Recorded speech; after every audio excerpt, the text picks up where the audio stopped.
Alors, on va enchaîner sur notre dernière table ronde qui est destinée à traiter de la question des générations, des jeunes générations Y et Z et de leur rapport au travail et à l'engagement des entreprises. Il faut savoir que d'ici 2030, les générations Y et Z représenteront jusqu'à 75% des actifs. Et on le sait, l'engagement environnemental et sociétal de ces générations est considérable et c'est même une priorité pour les moins de 30 ans.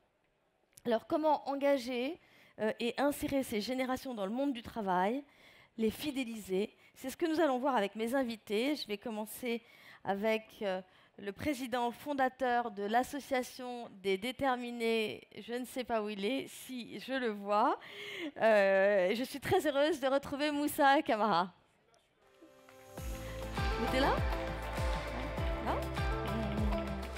Elle est directrice générale de Solinium. Elle a reçu en 2018 le prix de l'engagement social et solidaire des trophées des ingénieurs du futur. Son association lutte contre l'exclusion et la précarité grâce à une plateforme et un guide solidaire. Venez nous rejoindre, Victoria Mandefield.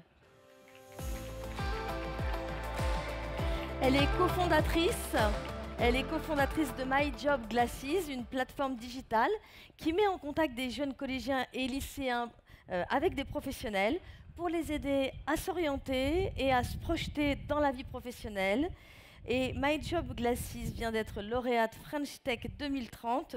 Je suis très heureuse d'accueillir Émilie Corchia. Enfin, il est président de la région Grand Est, une région qui a mis la réindustrialisation et la transition écologique au cœur de son action. Je suis très heureuse d'accueillir Franck Leroy.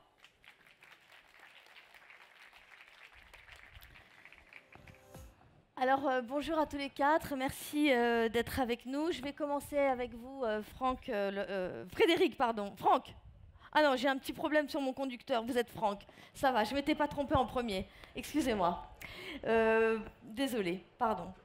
Franck Leroy, vous présidez donc la région Grand Est, et cette région, elle a mis la réindustrialisation, comme je viens de le dire, et la transition écologique au cœur de son action.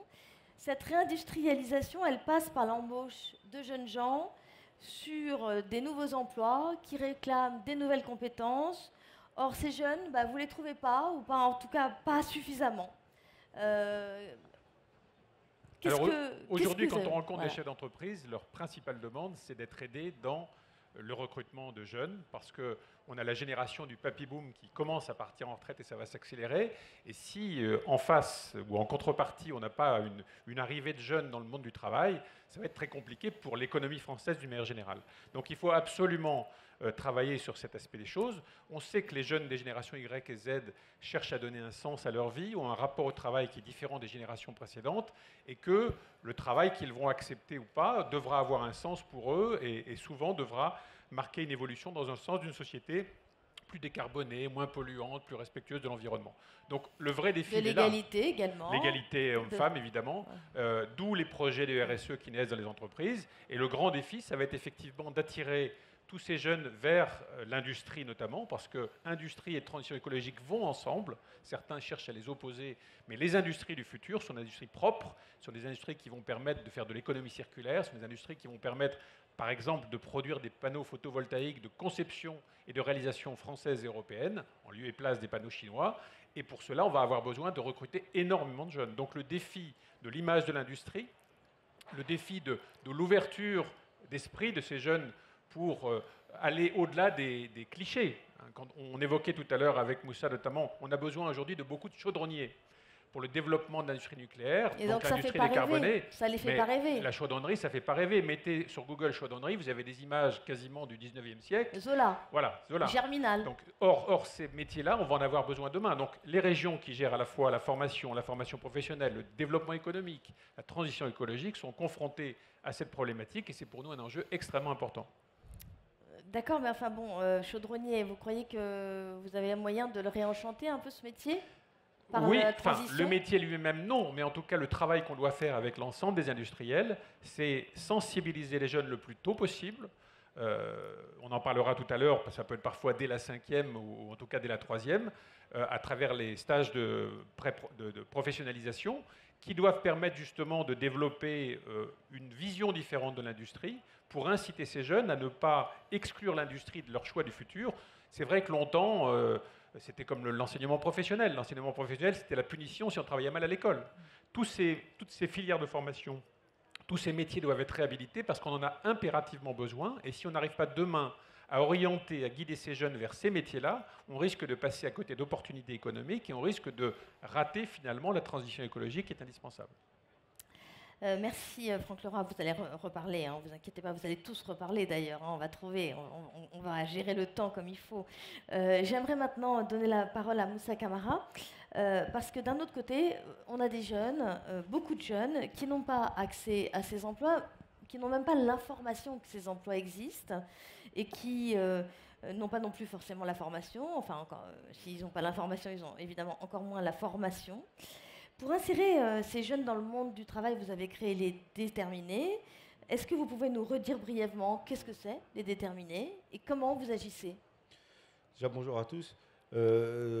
En quelques mots, pour résumer les déterminés, c'est un réseau qui est là pour mettre en avant les entrepreneurs partout, peu importe leur origine, peu importe le projet qu'ils portent. Ce qui compte chez nous, c'est l'envie, la détermination des femmes et des hommes qui nous rejoignent. Quand vous dites les entrepreneurs, ça veut dire que ce sont des gens qui vont créer leur entreprise? Il y a une partie forcément. Il y a une partie des jeunes qui vont créer leur entreprise. Et il y a un autre programme qu'on développe, c'est un programme autour de l'employabilité. On a parlé aujourd'hui de beaucoup d'entreprises qui ont énormément de postes à pourvoir. Malheureusement, elles ont du mal à avoir accès à un certain nombre de jeunes. Gardez votre micro. Elles ont du mal à avoir accès à un certain nombre de jeunes, et notamment dans certains quartiers, dans certains villages. Et nous, notre objectif et notre mission, c'est comment on arrive à les sourcer, informer ces jeunes, sensibiliser et ramener vers ces métiers où il y a des opportunités. On a parlé des métiers autour des industries vertes. Aujourd'hui, c'est un magnifique levier. On veut réindustrialiser la France, mais si on ne prépare pas une génération de jeunes à ces métiers-là, ça va être compliqué. Alors pour préparer ces jeunes-là, il faut aussi que l'entreprise elle soit beaucoup plus attractive, qu'on montre aussi des métiers, la connaissance des métiers. Pour moi, c'est hyper important. Aujourd'hui, parfois, on a la vision et l'image de métiers qui vieillit, mais en fait, ces métiers se sont renouvelés.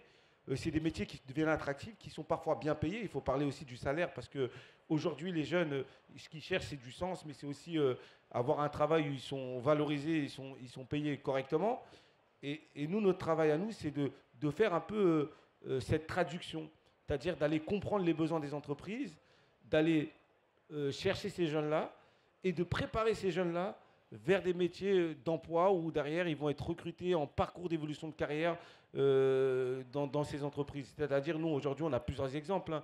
On développe un beau programme dans l'hôtellerie et dans la restauration avec le groupe Hayat depuis maintenant 4 ans. C'est plus de 200 jeunes qui sont rentrés dans l'hôtellerie de luxe, qui n'avaient aucun lien avec l'hôtellerie de luxe, qui n'avaient pas forcément les compétences. Aujourd'hui, ils sont cuisiniers, ils sont valets, ils sont responsables, ils sont agents, ils sont à l'accueil, ils s'occupent aussi de la technique. Et en fait, quand on regarde le parcours de ces jeunes, c'est un changement de vie qui s'opère en eux. Parce qu'à un moment donné, quand vous donnez la chance, vous remettez de la confiance et vous permettez à des jeunes de trouver un job, finalement, ils commencent à se poser la question de « Ah, je vais pouvoir acheter une voiture, je vais pouvoir décohabiter chez mes parents, je vais pouvoir fonder ma famille, je vais essayer aussi d'aider mes parents qui sont peut-être parfois dans des difficultés. » Et du coup, c'est tout un changement de vie et un écosystème qui bouge. Et c'est ça qui est important derrière. Et aujourd'hui, je pense, dans la société dans laquelle on vit, il est important de rappeler que finalement, on est dans une société qui est important que chaque jeune puisse se dire je peux réussir dans le pays dans lequel je vis, je peux réussir dans la société dans laquelle je vis, c'est aussi pour moi. Et nous, notre objectif, c'est aussi de montrer, de faire en sorte que finalement, oui, que ces jeunes-là et ces moins jeunes, ce sont aussi des exemples. On va pas tous devenir, on n'a pas tous un super talent pour devenir un Mbappé ou un artiste très connu.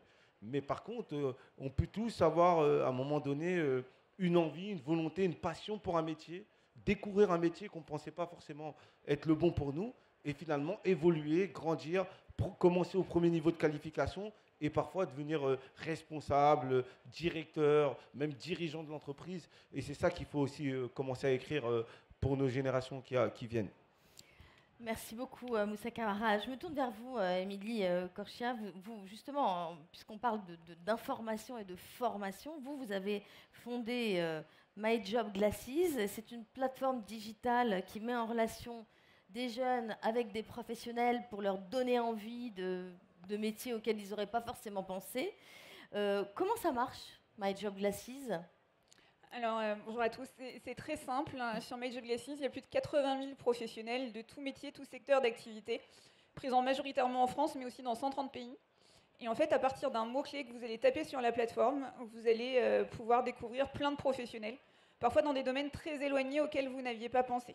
Moyen de tomber par hasard sur une industrie et d'aller, en échangeant avec un professionnel, découvrir concrètement son quotidien et de vous aider à vous projeter. En fait, on essaye d'avoir des professionnels qui soient les plus divers possibles pour que chaque jeune puisse se reconnaître dans le parcours du professionnel et ouvrir un petit peu, parce que finalement, le choix professionnel, il est très souvent lié à ses parents, ses études, où on vit sur le territoire.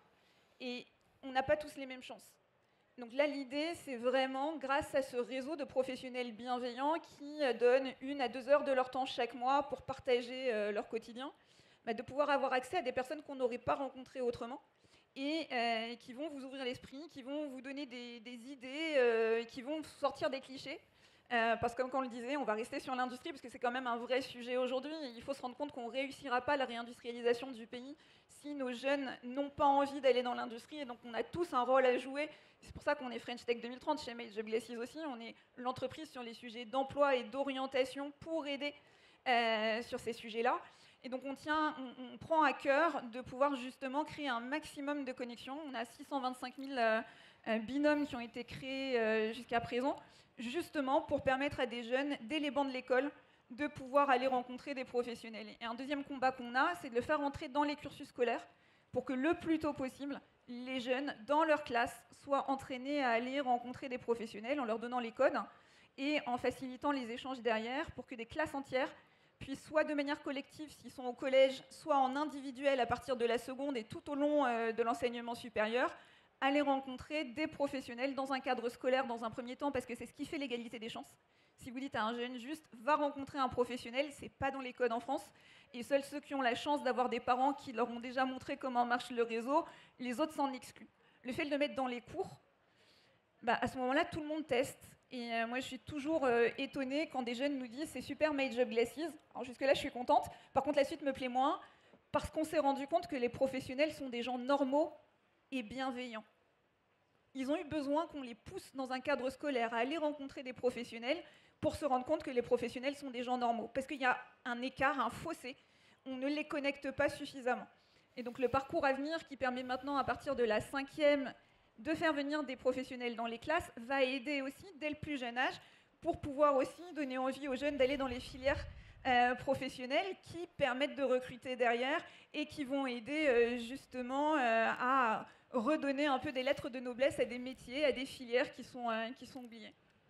Donc c'est un outil quand même digital, mais qui n'exclut pas les rencontres dans la vraie vie. Et donc comment il y a un algorithme pour trouver, enfin je veux dire, comment ça marche concrètement ? Alors à partir du mot-clé que le jeune va taper sur la plateforme, on va lui faire ressortir différents professionnels qui font un même métier. Et je vais donner un exemple. Si demain j'ai envie d'être pilote, je vais taper pilote et on va me proposer d'aller rencontrer un pilote chez Air France. Mais on va aussi me proposer d'aller rencontrer un pilote dans l'armée, par exemple, parce que j'y avais pas pensé. Pareil pour les médecins, ou pareil pour différents métiers. Je vous donne un exemple. C'est très compliqué de recruter des personnes qui font de l'IT. Tout le monde veut la DSI, ça reste un des gros sujets sur lesquels on a des problématiques. Et c'est vrai que les jeunes, à la base, ont plus envie d'aller chez Google que d'aller à la sécurité sociale. Et bien sur My Job Glasses, vous avez la DSI de la sécurité sociale qui est là, qui se trouve à Sophia Antipolis, Et alors, ça fait peut-être pas rêver comme ça à première vue, mais je vous assure que quand vous allez échanger avec ces professionnels, vous allez vous rendre compte qu'ils ont des manières de travailler qui n'ont rien à envier aux meilleures startups. Ils sont à Sophia Antipolis, ils ont tous les codes de toutes les grandes startups tech. Et ça, vous ne l'auriez pas su et vous ne l'auriez pas imaginé si vous n'aviez pas eu l'opportunité de voir un professionnel de ces métiers-là avec des jeunes qui vous les ont recommandés. Parce que c'est ça aussi, on joue vraiment sur les codes du côté collaboratif, avec des jeunes qui peuvent aller mettre des likes à la fin des rendez-vous pour inciter d'autres jeunes à aller rencontrer les professionnels qui jouent le jeu et qui sont contents de partager leur passion pour leur métier et de faire découvrir leur entreprise différemment de ce qu'on imagine peut-être. Merci, c'est passionnant et c'est surtout, ça fait tomber beaucoup de clichés en fait dans la tête des jeunes, j'imagine. Alors je me tourne vers vous, Victoria Mandelfield. Vous aussi, vous avez développé un outil numérique, mais pour lutter contre la pauvreté, contre la précarité. C'est Solinium. Est-ce que vous pourriez nous décrire cette appli? C'est une appli, hein? Ouais, du coup. Une appli? C'est une application, un site, des guides papier, un chat SMS, WhatsApp, il y a à peu près tous les supports. Et surtout, comment les entreprises agissent à vos côtés et comment ça peut améliorer le rapport au travail des générations Y et Z, puisque c'est la thématique de notre débat. Oui. Du coup, SoliGuide, c'est un guide qui référence tous les services utiles aux personnes en difficulté. Donc que ce soit les distribs alimentaires, que ce soit les distributions de vêtements, les paiements juridiques, les cours de français, les épiceries sociales et solidaires. Enfin, il y a 70 000 services qui sont référencés aujourd'hui dans 30 départements en France et qu'on va mettre à disposition à travers différents supports, comme on l'a dit. Et on a permis en 2022 plus de 1,8 million de recherches, ce qu'on va probablement doubler en 2023. Et donc, nous, on permet à notre petite échelle aux entreprises de s'engager, puisqu'on bénéficie de mécénat de compétences et de mécénat financier également d'entreprises. Je trouve ça très intéressant, en tout cas, dans la démarche de l'engagement, la façon dont les entreprises aujourd'hui s'emparent du sujet, parce que c'est vraiment un sujet de est-ce que c'est maintenant ou est-ce que c'est demain, mais dans tous les cas, c'est à un moment donné. Et la génération des jeunes, entre guillemets, même si la génération Y, en vrai, on n'est plus si jeune que ça. Hein. On a inclus la génération Z aussi. Ça va, c'est un peu plus jeune alors.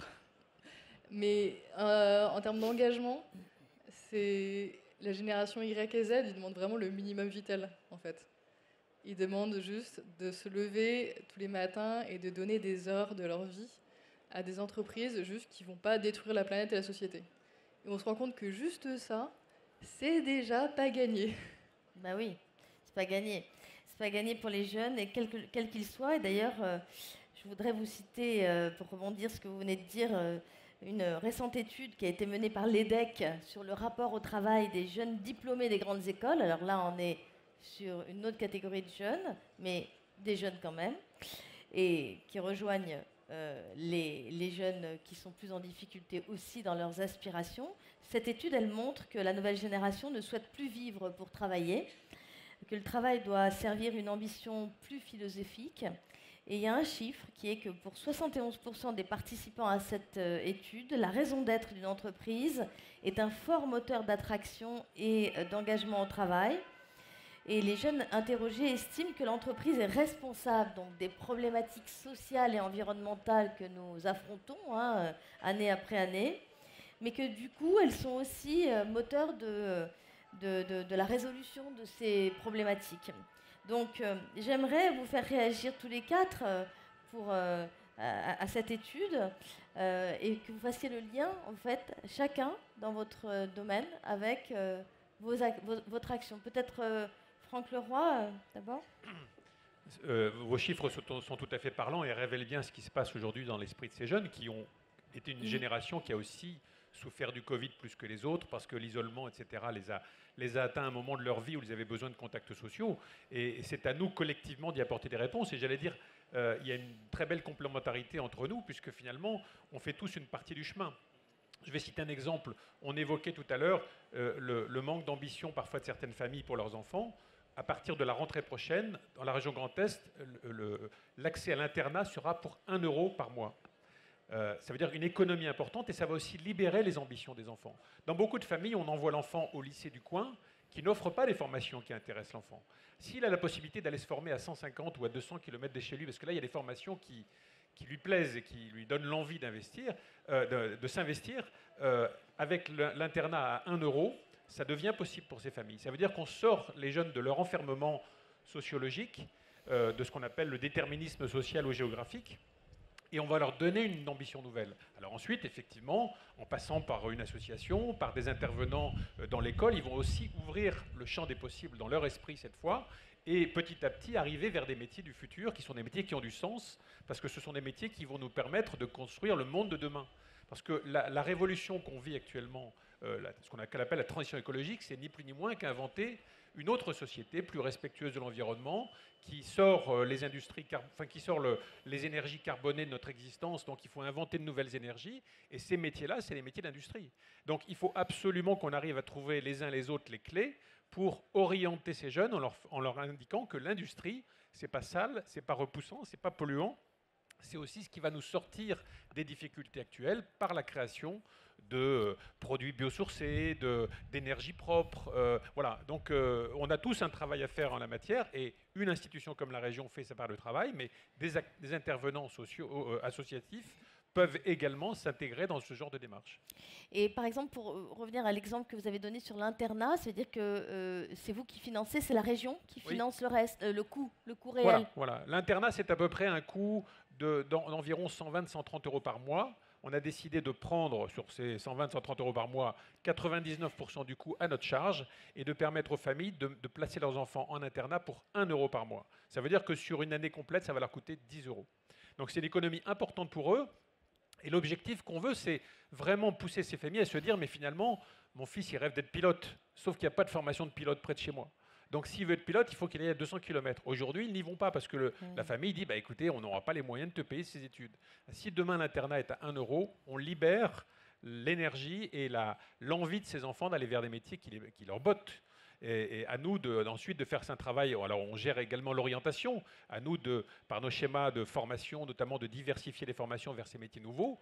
On va avoir à Sarreguemines une entreprise qui va créer 1700 emplois, qui va créer la première usine européenne de panneaux photovoltaïques 100% européens. Voilà, ils vont chercher 1700 personnes. Alors pas que des jeunes, mais on peut parier qu'il y aura 400 ou 500 jeunes dans cette entreprise. Donc il faut dès maintenant travailler pour leur faire comprendre que l'industrie, ça fabrique aussi du propre, ça fabrique aussi des énergies dont on aura besoin demain, ça donne du sens à votre existence, et donc on résout une partie des attentes de la génération Y et Z. Moussa Kamara, vous voulez ajouter quelque chose? Allez-y, dites-moi. Est-ce que vous avez d'autres choses qu'on peut faire, que les entreprises peuvent faire avec vous? Comment ça marche?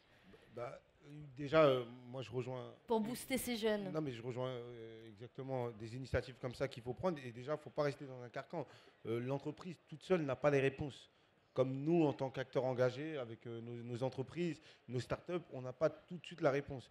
Et en réalité, la réponse, elle arrive quand toutes les parties prenantes sont autour de la table pour apporter des solutions. Et je pense que le président de région, monsieur le président des régions, il parle de l'internat, la mobilité, c'est aussi une problématique qui parfois peut empêcher des jeunes et certaines familles à envoyer aussi leurs enfants dans des opportunités ou dans des filières où on sait qu'à la fin, il y a un débouché. Et du coup, tout ça, ça limite. Donc, comment on arrive à décloisonner un peu tout ça? Et tout ça, la solution, elle se trouve parce que toutes les parties prenantes sont autour de la table.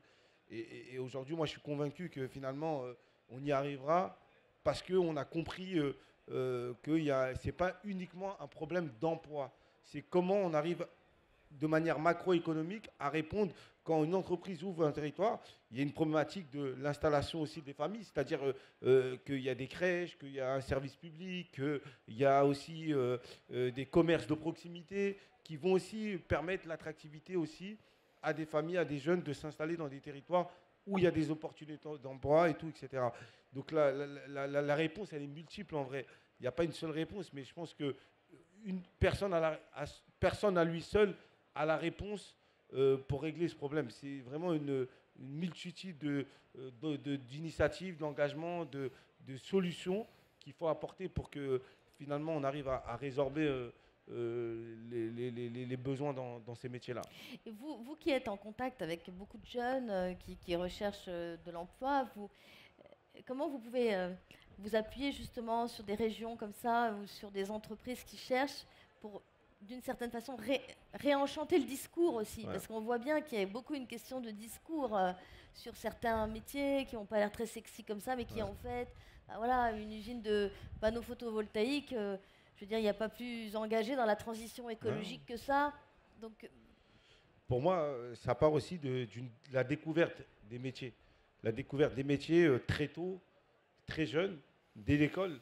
Quand on parle de plusieurs opportunités de métiers qu'on peut aussi partager auprès des élèves, mais aussi auprès des parents, parce que parfois c'est les parents qui jouent beaucoup un rôle sur l'orientation de leurs enfants.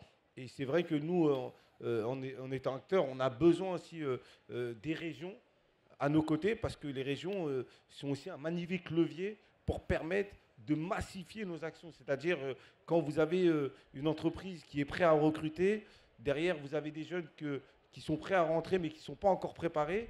Il faut les former, il faut les accompagner. Et si on n'a pas des acteurs comme les régions, le Pôle emploi et tous les acteurs publics de l'insertion, ben on ne peut pas y arriver finalement, parce que c'est de l'ingénierie, ça prend du temps, le temps à la personne. On ne peut pas du jour au lendemain. On a déjà essayé de faire l'essai d'accompagner des jeunes et de les mettre directement dans l'emploi. Sur 90% des jeunes, plus de la moitié ne restent pas. Pourquoi? Parce qu'on ne les a pas préparés à l'environnement de l'entreprise. Et l'objectif pour nous, c'est comment on arrive à faire en sorte de mieux préparer. Donc il y a un temps qui est hyper important. Et ça, aujourd'hui, les entreprises ne vont pas financer ce temps où il y a de la préparation. Chaque entreprise, ce qu'ils attendent, c'est d'avoir des jeunes opérationnels tout de suite dans l'entreprise. Et si on n'a pas les régions à nos côtés, comment on fait cette préparation pour faire monter en puissance ces jeunes avant de rentrer dans l'entreprise? Comment on crée de la confiance avec les collaborateurs de l'entreprise? Comment on permet à un jeune qui n'a pas forcément d'expérience professionnelle de se dire que finalement, je vais rentrer dans une entreprise, c'est de la discipline, c'est de la rigueur, c'est de la ponctualité, c'est de respect, c'est aussi de se sentir considéré dans son entreprise. Et ça, pour nous, c'est un travail qui est en amont, qui est hyper essentiel. Si ce travail-là, il n'est pas fait, on pourra tomber sur des pépites, mais on ne pourra pas régler le problème de manière générale. Et le problème de manière générale, c'est aussi le temps à la personne qui est considérable et qui est important de prendre en considération. Toutes les deux, la question d'accorder du temps à l'autre est vraiment présente dans vos deux activités. Vous pouvez m'en dire un mot, l'attention à l'autre, aux jeunes qui... Vous avez raison, mais j'ai envie de vous dire que c'est ça aussi qui apporte le sens. C'est-à-dire que moi, ce que j'avais envie de répondre à votre étude, c'est que les jeunes nous ont montré la voie et les jeunes nous ont dit c'est important d'avoir du sens. Mais aujourd'hui, toutes les générations veulent du sens. Bien sûr. Et donc, du coup, s'engager à partager son métier finalement sur Made Job Glasses, c'est donner du sens à son métier. Trouver quelqu'un qui va être intéressé par votre métier alors qu'il est peut-être technique et que votre femme, le soir, elle n'est pas intéressée par savoir ce que vous faites toute la journée.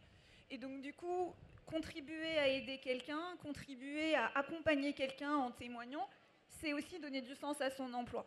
Et donc, je pense que finalement, le temps, et c'est ce qui marche bien, nous, dans notre formule, c'est que à la base, on vous dit, venez donner 1 heure de votre temps. Et si vous avez envie, vous en redonnerez une deuxième pour un autre jeune et encore une autre pour encore un autre jeune. Ce n'est pas quelque chose dans lequel vous allez prendre un engagement sur le temps long. C'est à chaque fois des jeunes différents que vous rencontrez. Alors après, s'il y a un coup de cœur, rien n'empêche de se revoir une deuxième fois ou une troisième fois. Mais en tout cas, ce côté aussi où je peux choisir le temps que je donne pour m'engager correspond beaucoup. Et c'est ce qui fait qu'aujourd'hui, on a la plus grande communauté engagée en Europe de professionnels qui mettent à disposition du temps pour partager leur métier et pour inspirer des jeunes. Et je pense que donc ça aussi, c'est motivant. Là, dans le public, il y a beaucoup d'entrepreneurs, il y a beaucoup de professionnels. Si on veut vous aider, on fait comment? Alors, deux manières. Déjà, à titre personnel, tous, vous pouvez venir sur la plateforme pour donner 1 heure de votre temps à un jeune ou à un moins jeune, puisque maintenant, on accompagne aussi à tout âge, en partageant votre métier. Et puis après, on a un travail spécifique pour les entreprises qui ont envie de mettre le projet au cœur de leur recrutement et d'avoir un recrutement plus humain, dans lequel on va faire confiance à ses collaborateurs pour représenter l'ensemble des métiers, pour expliquer concrètement ce qu'est l'entreprise d'une manière qu'on n'imaginait pas forcément peut-être au départ.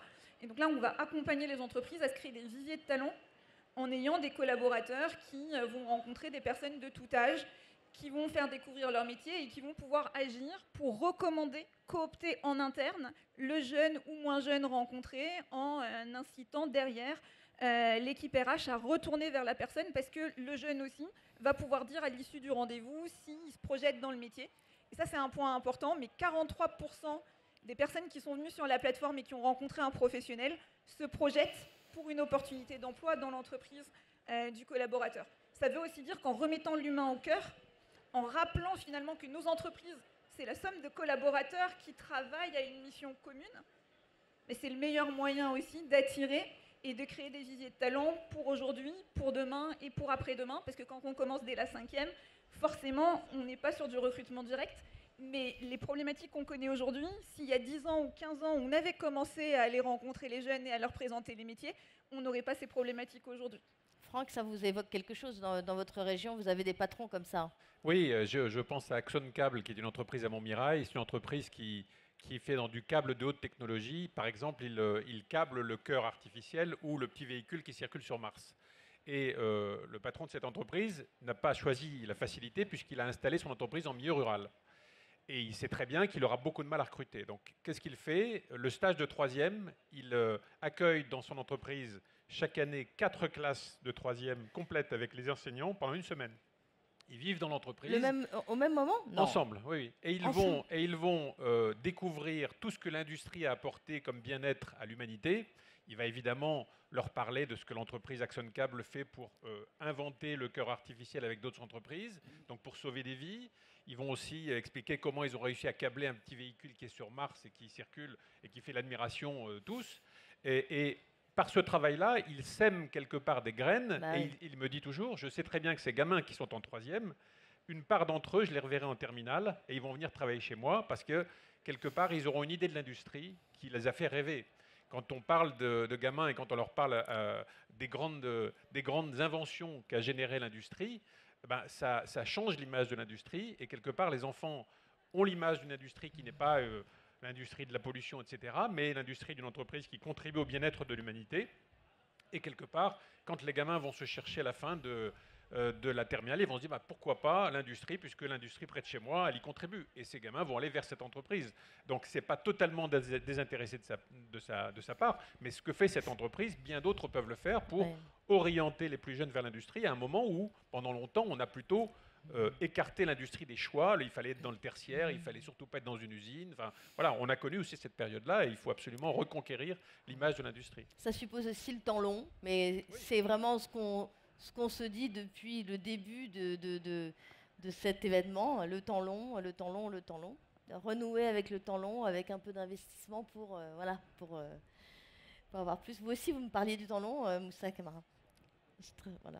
Vous avez utilisé le terme réenchanter, c'est exactement le bon terme. Réenchanter la transition écologique, réenchanter l'industrie, parce qu'on en a besoin et qu'on ne s'en sortira pas sans l'industrie et sans la transition écologique. Donc il faut raconter une histoire, un récit nouveau à ces jeunes pour les inviter à aller dans ces entreprises dans lesquelles ils vont avoir d'abord une belle existence, ils vont trouver beaucoup de bien-être, beaucoup de reconnaissance, comme l'évoquait Moussa tout à l'heure, ils vont se sentir considérés et quelque part ils vont construire leur vie en allant dans les entreprises de notre région. Vous voulez ajouter quelque chose, Victoria? Il y a un truc que tu as dit tout à l'heure sur l'étude EDEC, c'est ça? EDEC, oui. Ouais. Qui était intéressante sur les jeunes, du coup, et moins jeunes, pensent que les entreprises... C'est les jeunes, là. C'est des jeunes diplômés qui sortent de l'école. Qui peuvent... De l'école de business, EDEC. Déjà, un petit peu... Oui, mais c'est intéressant, justement. C'est encore plus intéressant. Ces jeunes, ils pensent que les entreprises, elles peuvent participer à la résolution des problématiques. Je trouve ça vraiment intéressant parce que c'est une évidence, en fait. Oui. On peut avoir effectivement le cas un peu classique actuel. On a une entreprise, par exemple, qui va créer des déchets industriels sur quelque chose et un entrepreneur social qui va arriver et qui va, avec ces déchets industriels, faire des sacs qu'il va revendre. Oh, c'est incroyable, ça, c'est génial. Mais en fait... le mieux, ce serait quand même qu'il n'y ait pas de déchets à la base et que du coup, on arrive à produire sans ces rejections négatives. En fait, la réalité, c'est que les entrepreneurs sociaux, on ne veut pas exister. Et du coup, les entreprises, la meilleure façon de s'engager, c'est de prendre en compte toute la chaîne de valeur et comment est-ce qu'on peut éviter toutes les externalités négatives dès la base. Et ça, c'est les externalités négatives au niveau environnemental, au niveau social, enfin, tous les niveaux. Et avec un peu de chance, dans 20 ans, autour de la table, on n'est plus là, nous. Espérons. Espérons. Merci à tous les quatre. Est-ce que quelqu'un veut ajouter quelque chose? On a encore quelques minutes si on veut. Un dernier sujet, on a beaucoup parlé des métiers. Je pense qu'il y a un deuxième sujet dont on ne parle pas assez et qui est très important, c'est d'inciter nos jeunes à aller échanger avec différents types d'entreprises. On parle beaucoup des grandes entreprises, on connaît beaucoup les grandes entreprises, mais on a tout un tissu de PME qui est extrêmement intéressant et qui n'est pas connu des jeunes, qui n'a pas ce côté attractivité, la marque ne parle pas. C'est extrêmement intéressant de voir qu'on ne fait pas du tout les mêmes missions quand on est dans un grand groupe, quand on est dans une plus petite structure, qui peuvent être beaucoup plus responsabilisantes aussi. Et les jeunes sont en recherche de sens, sont en recherche de comprendre l'intérêt social de l'entreprise. Et donc du coup, nous on essaye aussi d'encourager beaucoup à la fois les personnes qui travaillent dans des PME à venir témoigner, à venir expliquer ce qu'ils font, mais aussi les jeunes à aller rencontrer. Et une fois qu'on a trouvé le métier qu'on veut faire, l'environnement dans lequel on va le faire, c'est extrêmement important. Et donc du coup, je pense que c'est aussi un point important à mettre en avant. Vous avez raison. Franck. Émilie a d'autant plus raison qu'on a, je parlais tout à l'heure du papy boom, on va avoir une génération d'artisans, de petits chefs d'entreprise, de menuisiers, de plombiers, de chauffagistes qui vont partir à la retraite. Et ce sont de beaux métiers. C'est des métiers là aussi où on va faire de la transformation thermique des bâtiments et on va avoir besoin de, de renouveler ce tissu d'artisans. Et c'est vrai que l'artisanat doit faire ce travail également. Les régions sont là pour l'accompagner, pour attirer des jeunes vers ces métiers où on est entrepreneur individuel. On a parfois 2 apprentis avec soi ou 2 salariés. Ce n'est pas la grosse entreprise qui fait rêver, mais ça donne aussi du sens parce qu'on aura besoin dans le monde du bâtiment notamment de plus en plus de traiter l'isolation thermique des bâtiments, d'aller vers des bâtiments qui sont neutres sur le plan carbone, qui à la limite ne consomment plus rien. On sait les faire, mais on va avoir besoin de milliers et de milliers d'artisans, de petits chefs d'entreprise. Et effectivement, on a tendance souvent à raisonner grosses entreprises, mais la problématique est la même. Et surtout le départ à la retraite de très nombreux artisans qui ont aujourd'hui entre 58 et 65, 68 ans. Si on n'arrive pas à trouver là aussi des jeunes capables d'entreprendre, de créer leur propre entreprise, on aura la même difficulté demain. C'est vrai, et puis ces petites entreprises... Pardon ? C'est important ce qu'il dit, la reprise d'entreprise, c'est quelque chose sur lequel il faut vraiment valoriser. Nous, on a lancé on commence à lancer beaucoup d'actions là-dessus, mais aussi, il y a le mentorat. Le mentorat, c'est quelque chose qui...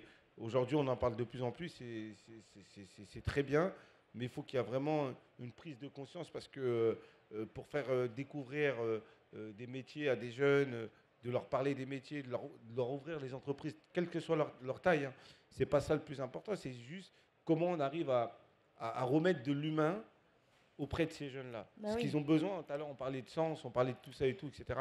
Nous, ce qui nous a donné un peu notre passion de nous engager, notre passion de faire un métier. Moi, quand j'étais plus jeune, j'avais l'âge de 10 ans, je voulais être maçon. On parlait d'artisan, mon rêve à moi, c'était de devenir maçon. Ça faisait rire un peu mes camarades parce que ce n'était pas une ambition, mais pourquoi je voulais devenir maçon? C'est parce qu'à un moment ou un autre, c'est qu'un maçon avait pris le temps de m'expliquer son métier. J'avais pris une pelle, une tuile avec lui et j'avais commencé à mettre un petit muret. Et en fait, ça m'a tellement donné envie que je me suis dit, quand j'étais petit, j'allais construire ma propre maison de mes propres mains. Et ça m'a passionné. Et en fait, parce que pourquoi? Il y avait de l'humain. Il m'a expliqué, je n'ai pas fait d'études, je n'ai pas forcément continué dans la maçonnerie, j'en ai pas fait mon métier, mais ça m'a donné envie. Et c'est pour ça qu'aujourd'hui, si on veut changer un peu notre rapport au travail, il faut arrêter, je pense, de parler de travail, d'entreprise, ces mots-là qui parfois peuvent paraître lointains de nos jeunes. Il faut leur parler concret. Il faut leur parler d'un métier, simplement en fait, d'un métier qui va peut-être leur faire ouvrir les yeux. Et puis de peser, d'impacter, parce que c'est vrai que quand on est dans un rapport professionnel avec quelqu'un qui vous enseigne et qui est dans une petite structure, c'est un moment de partage. Vous voyez plus ce que vous faites que quand peut-être vous êtes abandonné dans un stage, dans un grand groupe, parfois. Pas tous, mais parfois il y a plus. C'est la finalité. Et ça, je rejoins parfaitement Émilie. Et ça, c'est plus facile de le voir avec des petites, des moyennes entreprises que de le voir dans un grand groupe. Et du coup, c'est comment on arrive à faire le pont. Et c'est pour ça que pour moi, le mentorat, c'est quelque chose sur lequel je pense qu'il faut aussi peut-être qu'on envoie comme message que nous, tous là, adultes, professionnels, on peut tous aider des jeunes à se projeter, à avoir du sens dans leur travail. Et je ne sais pas avec laquelle des deux je vais parler de ça, mais il y en a une des deux qui m'a dit aujourd'hui, de toute façon, dans les jeunes, soit ils s'ennuient, c'est avec vous, Victoria, soit ils s'ennuient parce qu'ils ne comprennent pas, en fait, parce que personne ne leur a expliqué le sens de ce qu'ils font, soit ils sont dans ce qu'on appelle le bore-out, soit ils sont à deux doigts du burn-out parce qu'ils sont tellement engagés et ils y croient tellement à ce qu'ils font qu'ils ne savent pas se mettre de limites. C'est très intéressant parce qu'on entend quand même beaucoup des discours sur le fait que les jeunes ne veulent plus bosser et tout ça. C'est absolument faux. Enfin, personnellement, je suis entrepreneur moi aussi. Je peux vous dire que toutes les jeunes avec qui j'ai travaillé, elles ont 20 ans, elles bossent, mais elles ont envie de travailler, elles ont envie de réussir. Donc en fait, c'est aussi, je pense qu'on a une responsabilité, nous, adultes, pour leur donner aussi envie davantage, leur expliquer davantage le sens de ce qu'ils font. Voilà. Est-ce que vous voulez ajouter quelque chose ? Juste pour terminer, un chiffre qui me paraît intéressant, 42% des jeunes quittent leur premier emploi avant la fin de la première année. Et vous savez pourquoi ? Parce qu'ils sont 49% à choisir leur premier emploi par hasard ou par nécessité. Et je pense qu'on est tous ici en capacité d'agir et de donner juste 1 heure de notre temps pour permettre de faire découvrir un métier et d'aider un jeune à trouver ce qu'il veut faire. Parce que quand les jeunes ont la chance de rencontrer des professionnels qui les inspirent, qui leur donnent envie, qui leur permettent juste de comprendre concrètement dans quoi ils mettent les pieds, ils vont rester plus longtemps. Et finalement, on passe d'une situation qui était perdante pour tout le monde à une situation qui est gagnante à la fois pour le chef d'entreprise et pour le jeune qui saura où il met les pieds et qui va faire un choix conscient parce qu'il en a envie, parce que ça lui plaît et en s'engageant sur le long terme. Donc il y a vous aider tous à transmettre l'envie, la passion, etc. Il y a aussi une autre association, je sais Moussa que vous y participez de temps en temps, moi aussi j'y participe, c'est pour ça, qui s'appelle Les Entretiens de l'Excellence, qui fait un super boulot auprès des collégiens et des lycéens pour justement faire découvrir la passion des métiers.